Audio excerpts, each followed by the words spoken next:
ये कहानी शुरू होती है एक शांत और बर्फीली सुबह से, जहां एक बाप अपने बेटे को जिंदगी का सबसे बड़ा सबक सिखा रहा है। ये थैंक्स गिविंग का दिन है। केलर डोवर, जो खुद को एक सर्वाइवलिस्ट मानता है, अपने बेटे राल्फ के साथ शिकार पर है। वो उसे सिखाता है कि दुनिया कभी भी बदल सकती है और इंसान को हमेशा सबसे बुरे के लिए तैयार रहना चाहिए। लेकिन केलर को क्या पता था कि आज उसकी ये तैयारी एक ऐसी परीक्षा में बदलने वाली है जिसकी उसने कभी कल्पना भी नहीं की थी। दोपहर का वक्त है। डोवर परिवार अपने पड़ोसियों बर्च परिवार के यहाँ दावत पर गया है। घर खुशियों से भरा है, हंसी मजाक चल रहा है। केलर की छोटी बेटी एना और बिर्च परिवार की बेटी जॉय बाहर खेलने की जिद करती हैं। बड़े भाई बहन उन्हें बाहर ले जाते हैं, जहां सड़क के किनारे उन्हें एक रहस्यमयी पुरानी और गंदी पीली आरवी खड़ी मिलती है। बच्चे नादानी में उसके ऊपर चढ़ते हैं, लेकिन तभी अंदर से कोई अजीब सी रेडियो ट्यून बजने लगती है, जैसे कोई उन्हें अंदर से देख रहा हो। शाम ढलते ही खुशियां मातम में बदलने लगती हैं। घर के अंदर जब बड़े लोग बातों में मशगूल थे, तो एना और जॉय एक सीटी ढूंढने के बहाने बाहर निकलती हैं। काफी देर बीत जाती है पर लड़कियां वापस नहीं आती। केलर को कुछ अजीब लगता है। वो पागलों की तरह अपने घर और पड़ोस की गलियों में दौड़ता है। ऐना का नाम चिल्लाता है, लेकिन सन्नाटे के सिवा कुछ नहीं मिलता। तभी राल्फ को याद आता है, वो पुरानी आरवी। वो बताता है कि कोई उस गाड़ी के अंदर बैठकर उन्हें देख रहा था। पुलिस हरकत में आती है और केस की कमान मिलती है डिटेक्टिव लोकी को, जिसने आज तक अपनी जिंदगी का हर केस सुलझाया है। कुछ ही घंटों में वो आरवी मिल जाती है। एक हाई स्पीड चेस के बाद पुलिस उसे घेर लेती है। गाड़ी पेड़ों से टकरा कर रुकती है और अंदर से निकलता है एक डरा हुआ अजीब सा आदमी, एलेक्स जोन्स। उसकी आंखों में वो शातिर अपराधी वाली चमक नहीं, बल्कि एक 10 साल के बच्चे जैसी नादानी और डर है। डिटेक्टिव लोकी एलेक्स से पूछताछ करता है, पर उसे कुछ नहीं मिलता। न आरवी में कोई सबूत है, न एलेक्स के पास कोई जवाब। समय तेजी से निकल रहा है। केलर का सब्र टूट रहा है। जब उसे पता चलता है कि पुलिस एलेक्स को सबूतों के अभाव में छोड़ने वाली है, तो उसके अंदर का सर्वाइवलिस्ट जाग उठता है। थाने के बाहर जैसे ही एलेक्स छूटता है, केलर उस पर झपट पड़ता है। हाथापाई के बीच एलेक्स केलर के कान में कुछ ऐसा फुसफुसाता है जो केलर की रूह कपा देता है। वो तब तक नहीं रोई जब तक मैंने उन्हें छोड़ा नहीं। केलर लोकी को चिल्लाकर कहता है कि एलेक्स ने जुर्म कबूल कर लिया है, लेकिन लोकी को लगता है कि केलर सदमे में पागल हो रहा है। अब केलर को यकीन हो गया है कि कानून उसकी बेटी को नहीं बचा पाएगा। उसे खुद शैतान बनना होगा। वो चुपके से एलेक्स का अपहरण कर लेता है और उसे अपने पुराने खाली पड़े घर के एक अंधेरे बाथरूम में कैद कर देता है। यहां से शुरू होता है एक बाप का वो डरावना सफर, जहां वो अपनी मासूम बेटी को पाने के लिए एक बेगुनाह दिखने वाले इंसान को ऐसी यातनाएं देने वाला है जिन्हें देखकर आपकी रूह कांप जाएगी। क्या केलर सही है, या वो अपनी बेटी को बचाने के चक्कर में खुद एक राक्षस बनता जा रहा है? अब कहानी एक ऐसे मोड़ पर आ गई है जहां नैतिकता और पागलपन के बीच की लकीर धुंधली होने लगी है। केलर ने एलेक्स को उस सुनसान घर के बाथरूम में बांध दिया है। वो उसे डराता है, धमकाता है, लेकिन एलेक्स के चेहरे पर वही खालीपन है। वो बस रोता है और बार बार कहता है, मुझे घर जाना है। केलर को यकीन है कि ये सब एक नाटक है। वो अपने पड़ोसी फ्रैंकलिन बर्च को भी इस अंधेरे खेल में खींच लाता है। जब फ्रैंकलिन उस बदहाल कमरे में एलेक्स को देखता है, तो उसकी रूह कांप जाती है। वो केलर को रोकने की कोशिश करता है, लेकिन केलर की आंखों में तो एलेक्स फिर से वही रहस्यमयी बात दोहराता है जो किसी के समझ नहीं आती। तभी लड़कियों की एक मोमबत्ती वाली प्रार्थना सभा वीगल में एक संदिग्ध आदमी दिखाई देता है। वो चुपचाप भीड़ में खड़ा सबको देख रहा है। जब लोकी उसे पकड़ने की कोशिश करता है, तो वो भाग निकलता है। लोकी को शक है कि असली गुनहगार एलेक्स नहीं, बल्कि ये नकाबपोश आदमी है। कुछ दिनों बाद ये आदमी डोवर के घर में घुसने की कोशिश करता है, लेकिन पकड़ा नहीं जाता। लोकी की तफ्तीश उसे एक स्टोर तक ले जाती है, जहां से उस संदिग्ध ने बच्चों के कपड़े खरीदे थे। लोकी उस आदमी के घर तक पहुंचता है, जिसका नाम बॉब टेलर है। बॉब टेलर के घर का नजारा किसी हॉरर फिल्म से कम नहीं है।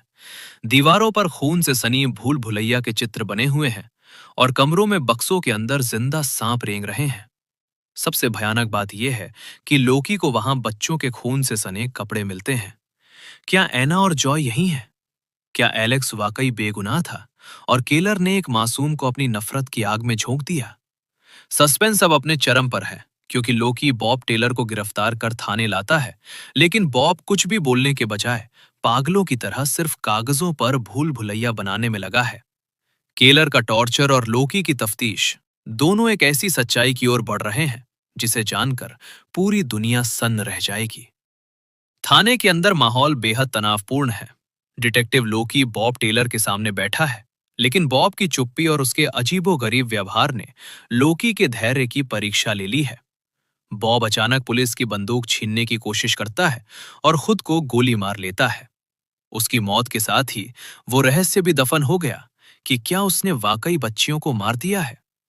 लोकी पूरी तरह टूट चुका है, क्योंकि उसे उन बक्सों में बच्चों के खून से सने कपड़े तो मिले, लेकिन शरीर नहीं।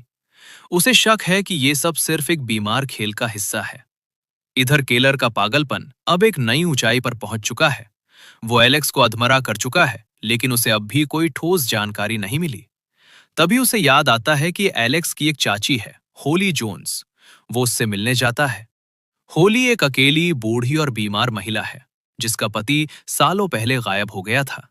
वो केलर को बताती है कि एलेक्स बचपन में एक हादसे का शिकार हुआ था, जिसकी वजह से उसकी मानसिक स्थिति ऐसी है। वो कहती है कि एलेक्स मासूम है और कभी किसी को चोट नहीं पहुंचा सकता। केलर को एक पल के लिए अपनी गलती का एहसास होता है, लेकिन तभी उसके कानों में एलेक्स की वो फुसफुसाहट गूंजती है, वे तब तक नहीं रोई। केलर वापस उस पुराने घर पहुंचता है जहां उसने एलेक्स को कैद कर रखा है। वो एलेक्स को एक आखिरी मौका देता है, लेकिन एलेक्स बस इतना कहता है, मैं अब और भूल भुलैया नहीं सुलझा सकता। ये शब्द सुनकर केलर के होश उड़ जाते हैं। भूल भुलैया, यही वो चीज थी जो बॉब टेलर के घर की दीवारों पर बनी थी। केलर को समझ आता है कि ये सब आपस में जुड़ा हुआ है। उसी रात बर्च परिवार की बेटी जॉय अचानक मिल जाती है। वो सड़क पर बदहवास हालत में दौड़ती हुई मिली। उसे अस्पताल ले जाया जाता है, जहां वो पूरी तरह सदमे में है। केलर पागलों की तरह अस्पताल पहुंचता है। वो जॉय से पूछता है, ऐना कहाँ है? जॉय की आंखों में खौफ तैर जाता है। वो केलर की ओर देखकर धीमी आवाज में कहती है, तुम वहां थे, मैंने तुम्हें सुना था। केलर का शरीर बर्फ सा ठंडा पड़ जाता है। उसे समझ आता है कि जब वो एलेक्स को टॉर्चर करने उस घर जाता था, तो उसकी बेटी ऐना वहीं कहीं पास में छिपी हुई उसे सुन रही थी। वो तुरंत अस्पताल से भागता है। लोकी उसे रोकने की कोशिश करता है, लेकिन केलर अपनी कार में बैठकर तेज रफ्तार से निकल जाता है। लोकी को अब यकीन हो गया है कि केलर ने कानून अपने हाथ में लिया है, लेकिन उसे ये नहीं पता कि केलर असली कातिल के घर की तरफ बढ़ रहा है। केलर सीधे होली जोन्स के घर पहुंचता है। उसे शक है कि असली राज इसी घर में छिपा है, लेकिन जैसे ही वो घर के अंदर कदम रखता है, उसे अपनी जिंदगी की सबसे बड़ी और भयानक सच्चाई का सामना करना पड़ता है। क्या केलर बहुत देर कर चुका है? क्या ऐना अब भी जिंदा है? सस्पेंस अब अपने सबसे खौफनाक मोड़ पर है। केलर जैसे ही होली जोन्स के घर के अंदर कदम रखता है, उसे उम्मीद थी कि वो यहां अपनी बेटी को ढूंढ लेगा, लेकिन उसे जो मिलता है वो उसकी रूह कपा देने के लिए काफी है। होली, जो अब तक एक लाचार और बेचारी बुढ़िया लग रही थी, अचानक अपना असली चेहरा दिखाती है। वो केलर की तरफ बंदूक तान देती है। केलर को समझ आता है कि वो जिसे ढूंढ रहा था, वो शैतान उसके बिल्कुल सामने खड़ा है। होली केलर को मजबूर करती है कि वो खुद को हथकड़ी लगा ले और एक नशीली दवा पी ले। होली एक खौफनाक सच का खुलासा करती है। वो और उसका पति सालों से बच्चों को अगवा कर रहे थे। उनका मकसद था भगवान के खिलाफ युद्ध छेड़ना। वे मासूम बच्चों को गायब करके उनके माता पिता के विश्वास को तोड़ना चाहते थे, ताकि वे भगवान पर भरोसा करना छोड़ दें और खुद राक्षस बन जाएं।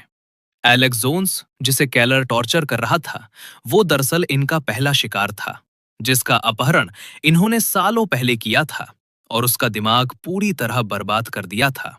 होली केलर को घसीटते हुए अपने पिछवाड़े में ले जाती है, जहां जमीन के नीचे एक गहरा गड्ढा है। वो केलर को उस गड्ढे में गिरने पर मजबूर कर देती है। उस अंधेरे सकरे गड्ढे के नीचे केलर को अपनी बेटी ऐना की एक लाल सीटी मिलती है। केलर का दिल बैठ जाता है।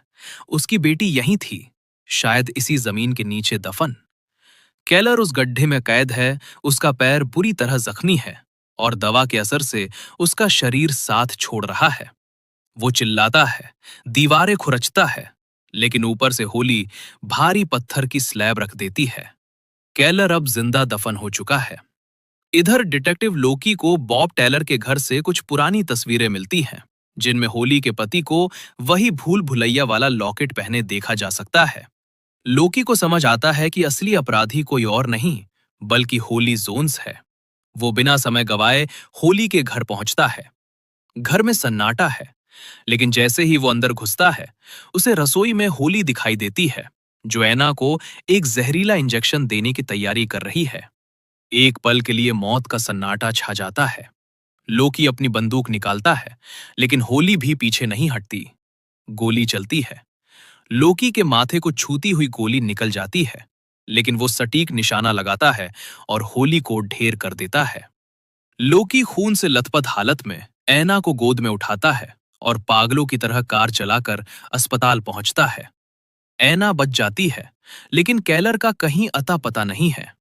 पुलिस होली के पूरे घर और जमीन की खुदाई शुरू करती है। हफ्तों बीत जाते हैं, लेकिन केलर नहीं मिलता। लोकी अब हार मान चुका है। एक रात जब खुदाई का काम बंद हो चुका होता है और चारों तरफ सन्नाटा होता है, लोकी उस ठंडी जमीन पर खड़ा होता है। तभी उसे हवा में एक बहुत ही धीमी आवाज सुनाई देती है। एक सीटी की आवाज, हल्की, टूटी हुई, लेकिन साफ। लोकी रुकता है। वो ध्यान से सुनता है। क्या ये सिर्फ उसका वहम है, या केलर अब भी उस अंधेरी कब्र से अपनी आखिरी सांसों के साथ मदद मांग रहा है?